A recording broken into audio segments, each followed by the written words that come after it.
Bonjour et bienvenue dans Une graine germe, le podcast qui laisse la place à chaque petite graine de germer, chaque petite idée d'évoluer pour devenir une grande action.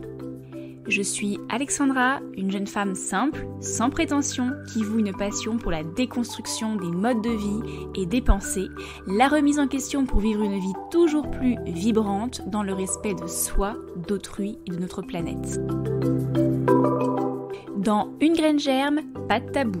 Je vous partage mes pensées, mes expériences en tout genre, mes tests ou encore mes évolutions au fur et à mesure qu'elles se présenteront à moi. J'ai pour ambition que mes paroles attiseront votre curiosité et susciteront votre intérêt le temps d'un épisode ou plus. En plus de mon podcast Éclosion par hygiène de vie centré sur la santé au naturel et la santé naturelle de la femme, j'ai désiré ajouter cette nouvelle émission à la palette de ce que je peux offrir au monde en tant que naturopathe et femme engagée.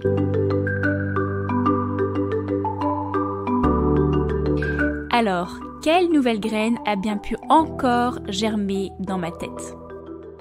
Bonne écoute! Irritabilité face à certains comportements, insomnie, panique, tristesse, colère, perte de motivation, sentiment d'impuissance. Ça te parle? Peut-être souffres-tu toi aussi d'éco-anxiété. Je dis toi aussi car je pense que c'est un peu mon cas. Au programme de cet épisode, un petit peu particulier, je souhaite parler d'éco-anxiété. Je te dirai d'abord, qu'est-ce que l'éco-anxiété? Mais on ne restera pas à ça. Je te dirai également finalement qui est touché par l'éco-anxiété et sache que si c'est ton cas, tu n'es pas la seule ou le seul. Et finalement, que faire face à cette éco-anxiété? Comment la gérer, entre guillemets? J'espère que ce programme te plaît. Si c'est le cas, commençons tout de suite. L'éco-anxiété, qu'est-ce que c'est? L'éco-anxiété, c'est la contraction des mots écologie et anxiété. L'éco-anxiété désigne un ensemble d'émotions douloureuses, d'angoisse, ressenties en réaction aux bouleversements environnementaux actuels et futurs. Concrètement, c'est se sentir triste, déprimé, anxieux ou encore angoissé face à la crise écologique et à ses différentes manifestations. Celles-ci sont malheureusement effectivement nombreuses. Méga-feux, inondations, hausses des températures, disparition très massive d'espèces, hausse du niveau de la mer, bref, la théorie des effondrements. Je pense que tu en as déjà entendu parler. Le concept relativement récent est de plus en plus étudié et analysé par les chercheurs, en psychologie notamment. Pour les chercheurs en psychologie, l'éco-anxiété, c'est rendre compte des expériences d'anxiété liées aux crises environnementales.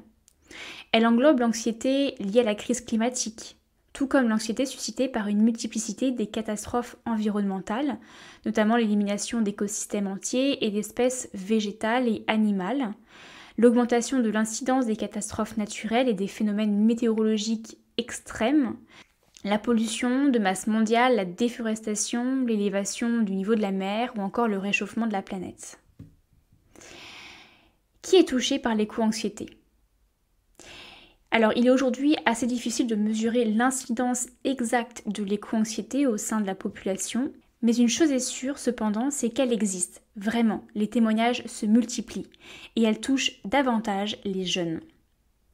Dans une étude publiée en septembre 2021, donc très récente, dans la revue scientifique The Lancet Planetary Health, je te mettrai le lien en description de l'épisode si ça t'intéresse, qui a été menée auprès de 10 000 jeunes de 16 à 25 ans dans 10 pays différents comme l'Australie, Brésil, États-Unis, Finlande, France, Inde, Nigeria, Philippines, Portugal et Royaume-Uni. Elle montre que le phénomène est loin d'être marginal. 45% des jeunes interrogés se disent en effet affectés par l'éco-anxiété dans leur vie quotidienne. Leur perception de l'état du monde est plutôt sombre, puisque 75% estiment le futur effrayant et 56% jugent que l'humanité est condamnée. Ça fait peur quand même. Cette étude montre également que l'éco-anxiété peut prendre des formes diverses, y compris celle de l'espoir. Je la cite, L'anxiété liée à la crise climatique comporte de nombreuses émotions. L'inquiétude, la frayeur, la colère, le chagrin, le désespoir, la culpabilité et la honte, mais aussi l'espoir. Des sentiments complexes et parfois contradictoires apparaissent donc régulièrement ensemble et peuvent fluctuer. La culpabilité en particulier est très souvent citée par les jeunes affectés, puisque 83% des sondés ont le sentiment d'avoir échoué à prendre soin de la planète. Notez également que plus on est jeune, plus on risque d'être touché par cette éco-anxiété. La raison est assez simple. Les jeunes générations sont plus préoccupées par l'environnement que les générations précédentes. Elles sont aussi plus pessimistes.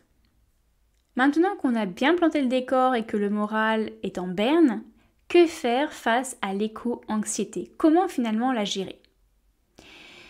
Même si vivre durablement avec cette éco-anxiété présente un risque pour la santé mentale, dont on est complètement conscient après avoir pris connaissance de tout ce que je viens de dire, il ne faut pas la nier pour autant ni l'enfouir pour nous sentir mieux. C'est mon avis en tout cas. C'est ce qu'on appellerait la politique de l'autruche. Sans nier ces émotions qui sont tout à fait légitimes, il est de notre pouvoir d'agir sur ce stress. Mais comment ? Premier conseil, peut-être se rappeler que l'impossible, à savoir en l'occurrence sauver la planète, soi-même, c'est peut-être possible. Aussi, accepter que tout ne dépend pas de soi, mais de nous.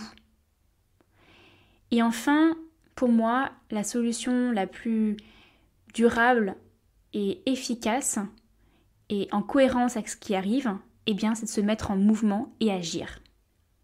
Après, c'est à chacun et à chacune de trouver sa propre manière de passer à l'action. Mais l'action est nécessaire. Elle est primordiale. Elle est juste indispensable maintenant. Ce peut être en s'engageant sur le terrain, dans une association par exemple, pour ne pas rester avec nos angoisses tout seul, chez nous. Peut-être revoir sa consommation personnelle de certains produits, prendre conscience de certains automatismes bien ancrés dont on n'a pas forcément conscience, échanger et parler avec d'autres personnes de ce sujet pour ne pas enfouir ce sentiment de stress, ces émotions désagréables et les faire pourrir en nous. C'est aussi pour ça que j'ai décidé de lancer cette nouvelle émission de podcast par exemple, parce que j'avais envie de partager mes pensées à ce sujet, mais aussi mes actions et mes prises de conscience de certains automatismes bien ancrés chez moi également, comme la consommation de l'eau, d'énergie, de certains aliments, la découverte de nouvelles pratiques que peut-être vous n'avez pas encore pris conscience, que vous ne connaissez peut-être pas, ou peut-être que vous pensez que c'est inutile, car au final, couper son robinet lorsque l'on se lave les dents, ça ne va rien changer, n'est-ce pas? Eh bien si, nous sommes des milliards à répéter les mêmes gestes destructeurs. Nous pouvons donc aussi être des milliards à sauver la planète avec des petits gestes cumulés d'amour pour notre environnement. Il s'agit par exemple aussi de rejoindre une association de protection de l'environnement, de ramasser des déchets, d'aller en vélo au travail ou chercher le pain, ou de choisir une banque éthique, de manger plus local, peut-être même de militer si c'est votre choix. L'idée est de combattre le sentiment d'impuissance qui est très anxiogène en agissant pour se rendre et se sentir utile. Et n'oublions pas, nous sommes la nature, nous faisons partie de la nature.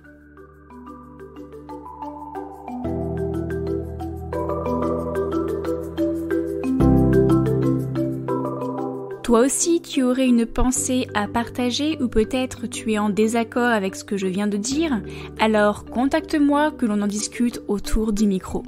Autant que notre discussion profite au plus grand nombre. Et on ne cesse jamais d'apprendre et d'évoluer. Tu aimes cette émission et tu penses qu'elle peut être utile à d'autres personnes, n'hésite pas à la partager au plus grand nombre, à tes amis, à ta famille ou encore à tes collègues. Ce podcast est réalisé avec tout mon cœur et doit son existence à toutes ces magnifiques personnes qui lui sont fidèles depuis ses débuts. Pour contribuer de façon ponctuelle ou mensuelle afin que ce podcast gratuit, indépendant et sans publicité continue à vous inspirer et à remuer des choses dans votre tête, vous pouvez réaliser un don sur mon compte Tipeee dont le lien sera en description. Et à présent, je laisse cette petite graine germer dans votre tête et je vous dis à bientôt pour semer une nouvelle graine.